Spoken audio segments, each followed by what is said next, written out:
सीतापुर की छात्रा मानसी हत्याकांड 11 दिन बाद लखनऊ में मिला 100। आरोपी से मुठभेड़ के बाद गिरफ्तारी। सीतापुर के सदना थाना क्षेत्र की 20 वर्षीय बीएससी छात्रा मानसी की हत्या के मामले में बड़ा खुलासा हुआ है। 25 मई से लापता छात्रा का 100 शनिवार 6 जून को लखनऊ के बक्सी का तालाब क्षेत्र में मिलने से पूरे इलाके में सनसनी फैल गई। 100 की शिनाख्त होने के बाद परिवार में कोहराम मच गया, जबकि पुलिस ने मुख्य आरोपी विशाल पाल को मुठभेड़ के बाद गिरफ्तार कर लिया है।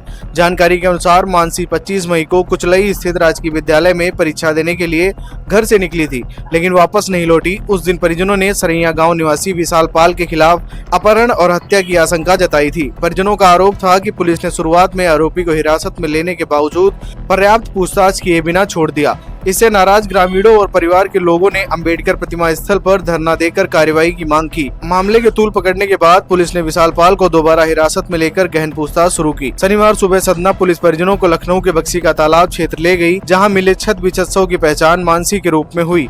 100 को कब्जे में लेकर पोस्टमार्टम के लिए भेज दिया गया। 100 मिलने के बाद पूरे क्षेत्र में शोक की लहर फैल गई। पुलिस के अनुसार क्षेत्राधिकारी मिश्रिक के पर्यवेक्षण में की गई पूछताछ के दौरान विशाल पाल ने स्वीकार किया कि उसका और मानसी का प्रेम प्रसंग था। पुलिस के मुताबिक दोनों के संबंधों के चलते मानसी लगभग 3 माह की गर्भवती हो गई थी। 25 मई को विशाल मानसी को सिधौली से अपनी मोटरसाइकिल पर बैठाकर लखनऊ के थाना बक्सी का तालाब क्षेत्र में किसान पथ रोड के अंदर एक सुनसान स्थान पर ले गया था। वहां शादी करने और साथ रहने को लेकर दोनों के बीच विवाद और कहासुनी हुई। पुलिस के अनुसार इसी दौरान आरोपी ने कथित रूप से मानसी का गला दबाकर हत्या कर दी और पहचान तथा साक्ष्य छिपाने के उद्देश्य से पास में पड़ा सीमेंट का पिलर उसके गले पर रख दिया। वारदात के बाद आरोपी 100 को वहीं छोड़कर अगले दिन अपने घर वापस लौट आया ताकि किसी को उस पर शक न हो। इसी बीच 6 जून को थाना सदना पुलिस आरोपी विशाल पाल को साथ लेकर घटना से जुड़े साक्ष्य जुटाने और आवश्यक कार्रवाई कर रही थी। पुलिस के मुताबिक ग्राम रामपुर मड़िया रोड किनारे स्थित यूकेलिप्टिस के बाग के पास आरोपी ने सौंध जाने का बहाना बनाकर पुलिस टीम को चकमा देने की कोशिश की और उन पर फायरिंग करते हुए भागने लगा।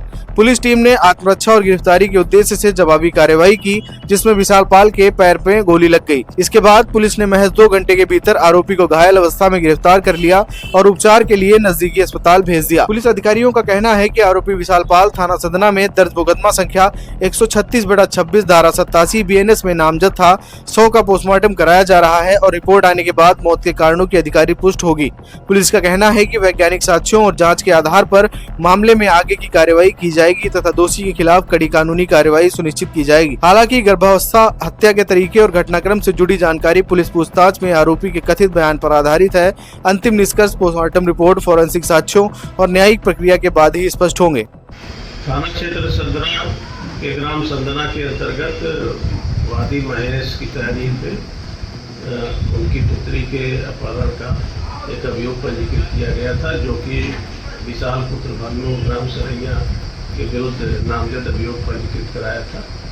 इसमें अभियुक्त विशाल को गिरफ्तार करके पूछताछ की गई। पूछताछ के दौरान विशाल ने बताया कि मेरा उनकी पुत्री मानसी से पूर्व से ही परिचय था और आपस में प्रेम संबंध था और वो दोनों बाइक पे बैठ के, विशाल की बाइक थी, विशाल ने अपनी बाइक से उनको टिकेटी लखनऊ ले गया। वहाँ किसान पथ के पास किसी सुनसान जगह पे दोनों आपस में बातें कर रहे थे। इसी दौरान विवाद हुआ। विवाद का मुख्य कारण यह था कि वो इनके संबंधों के कारण 3 महीने की गर्भवती थी और वो शादी और साथ रखने को लेकर विवाद हुआ। विवाद के दौरान ये आवेश में आके विशाल द्वारा उसकी गला दबा के हत्या कर दी गई और साक्ष्य मिटाने के उद्देश्य से पास पड़े हुए एक सीमेंट के पिलर से उसके गले पे रख दिया और वहाँ से अगले दिन अपने घर आ गया ताकि किसी को इस बात का शक न हो।